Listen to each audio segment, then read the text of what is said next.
Hello everybody and welcome back to Casual Aquatics. Today we're going to be building a paludarium out of this 47-gallon half-moon tank. Now, this tank has a little fame in its own right. It had a cracked bottom and I had fixed the crack in the bottom of it, and I had it running for about 6 months, and then I took it back down. If you want to learn about that, I'll try to leave a card up top here, or I will put a link to it in the description. If somehow I forget, please let me know in the comments. I'm only human. But with that said, I got this tank back out and I threw it together in like 60 seconds. I just found some odd materials that I had already had from other aquariums, the old sand and fake decorations and logs and whatnot, a few live plants, but mainly just fake in here right now, because the original idea was I'm going to use fake plants because I'm absolutely against it, and this was just going to be an in-between tank, a holding tank, something like that. At any rate, I decided I wanted to try my luck at a paludarium. They are real pretty. You get a lot of plants that you don't get to have in a regular aquarium, like tropical plants and land plants that can actually grow with just the roots in the water versus being fully submerged and stuff like that.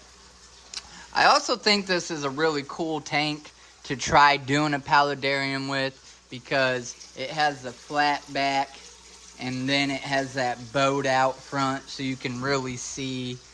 And I have a few ideas of what kind of fish I want to do in it and whatnot, but we are going to wait till we get the actual paludarium itself built. I hope you guys enjoy this, and we're just going to jump right in on our process of building.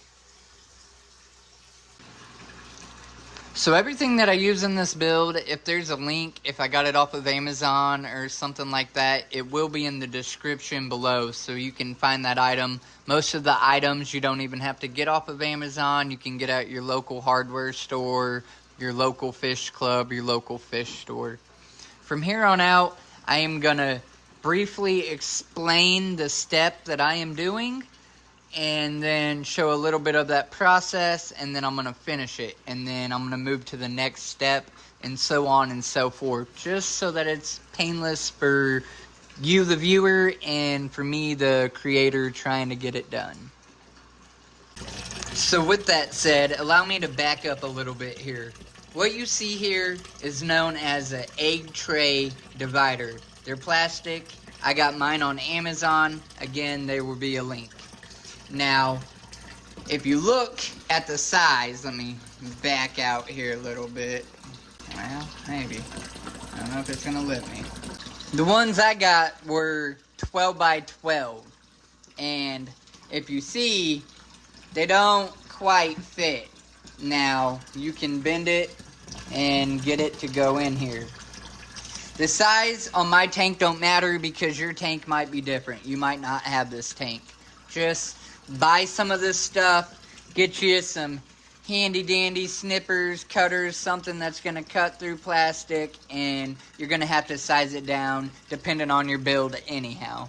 So, as you see again, down here, this first one, I started to cut on because that tree or log in that bamboo piece is actually going to be a permanent piece right there in the corner, and that's where I am going to start my first layer right up off of that.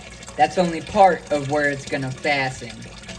So that's the first layer of that. And I actually got a little more trimming to do on this piece, so I'm going to go ahead and finish that. The side about this stuff is it kind of floats, but it still has to be fastened. Now, most people will build their paludarium without water in it, but I'm not most people, so bear with me. Or if that turns you off, I completely understand. I am sorry.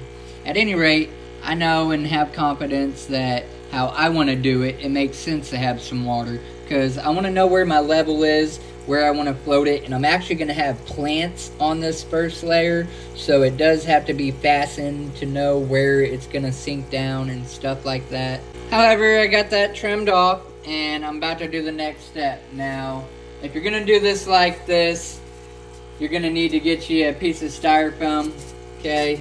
It's going to help this actually float up out of the water, like so. And then I'm actually going to adjust this a little higher up.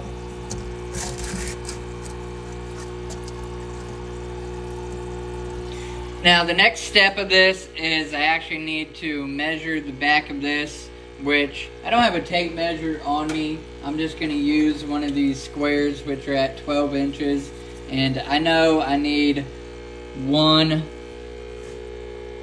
roughly 2 of these, and the whole point is we're gonna cut some styrofoam backing and apply it back here. It's gonna help everything to attach and become waterproof, so that the waterfall feature can hopefully work and it can trickle down and back into the water.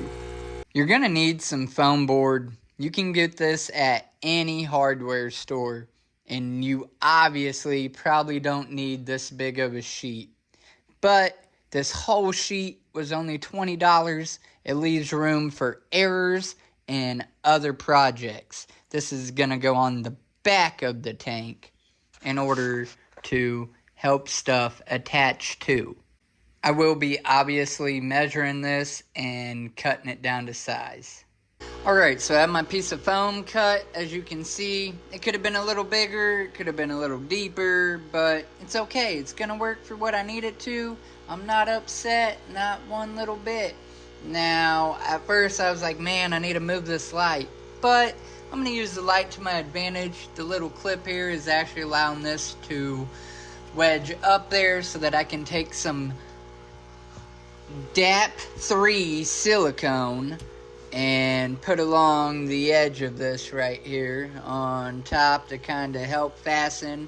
And then I have expanding foam, which you can get again on Amazon or at your local hardware store or anything like that, that I'm actually going to put in here a little bit. And then I'm also going to use the expanding foam in between the levels to make it waterproof. I want to make something very clear. Expanding foam is fish safe once it's cured. To recap, I done what I said, got this back piece on there, got silicone around it. I said I was going to use expanding foam in the last little clip, but I'm not going to do that obviously. I'm just using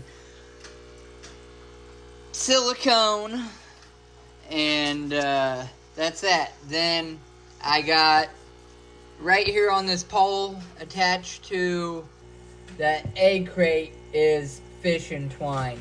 Again, you can get that anywhere, at Walmart, at your local fishing store, online, whatever. Now, I'm about to do this expanding foam section, and then I actually got to let this set overnight.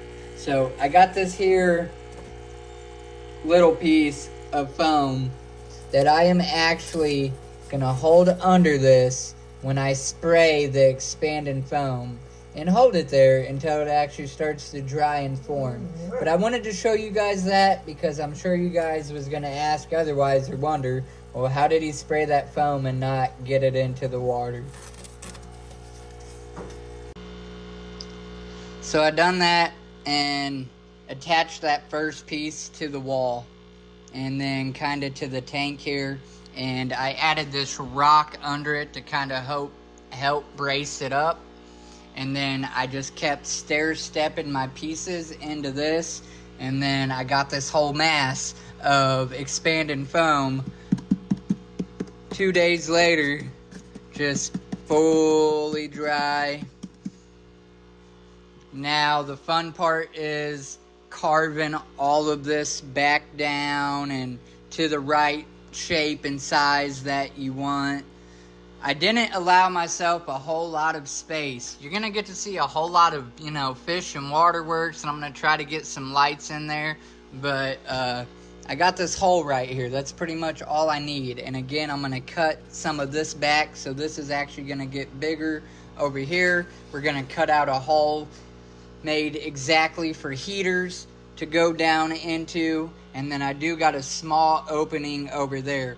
Once I get this stuff carved out and flattened out and how I want it, all I got to do is add some material to this back wall. I want to do something with that and add my substrate and get it planted all up. Remember guys, the whole idea is to be able to grow great plants out of this. So the fish are a minor thing. You don't have to have fish at all. But as long as you have access, your fish are healthy, tank cycled, that's what counts. Tools, scalpel, butcher knife, pocket knife, probably not. Don't try this at home. Wait a minute. You wouldn't be watching this if you wasn't going to try it at home. Be safe, folks. Get you the right tools, get some cutting gloves, whatever, and just be careful when you're in the tank cutting it back. Alright, so she's carved out, all flat, and here's flat, this is flattened. All I gotta do is add substrate. Now I did mess up right here. I cut a lot away, but I think I'm just gonna add the substrate and I think it will block it enough that it will actually still flow down into that part over there. If not, that will be the only thing that I have to fix, which will be minor. My substrate is gonna contain or consist of 3 layers. Lava rock on bottom, dirt, and then sand. I also forgot to point out that I cut my hole here. Now, it doesn't look that big, but I should be able to fit 1 to 2 heaters in there, and that's all I should need. So the glass ain't very pretty. I quite honestly have not figured out how to keep that super clean, aside from cleaning it before video, which I probably should have done, but I'm just trying to show you the real and raw. So everybody, I have added my layers of dirt. This has been about a month worth of growth since that last video clip. Now, I will show you guys an update down the road. Hopefully it becomes full of all kinds of plants, but I just want to give you a real quick update clip. So over here, like I said, was that corner. I have a light and some heaters down in there. And then I have some wild plants and some native plants, some bacopa and pennywort, and this little plant right here is a pond plant, but somehow it seems to be working pretty good in and out of the water. We have a lucky bamboo plant right here, and this pretty elephant here. It's done sprouted a bunch of leaves, shoots, and then they've died away and new ones have came, so that's going full circle in here. Have some wandering dude plant I can point out. Hidden down in here you have the purple waffle plant, and I got a video on my channel about that. And then down below I can show you a few. I ain't got a lot of stock yet because it's still about getting it planted and going healthy, but I got some black Moscow guppies in here. All kinds of cherry shrimp going about in here. I have videos on my channel of that as well. I have Japanese rice fish in here, a few, hoping to get them to start breeding. So there's that. And then I have a vampire shrimp in here, which I believe I have videos on my channel about him too. But everybody seems happy and healthy. They're loving it. Still so much to do. But again, beginner-friendly paludarium. I done this overnight practically. Like all the hard stuff, I done in a day. And you too can build your paludarium how you want. And again, this ain't some big grand thing. Not yet. I hope to grow more. But it's what you make of it, guys. So, I hope you enjoyed this. I hope you learned something. I hope you reach out to me and say, hey, I tried kind of what you did, but I done this different. Let me know. Put it in the comments. If you think this is complete garbage, well, you can tell me that too in the comments. At any rate, it seems to work. I like it. I look forward to watching it just thrive and do so much better.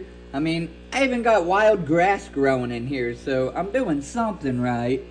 At any rate, everybody, thanks for watching, and as always, stay casual.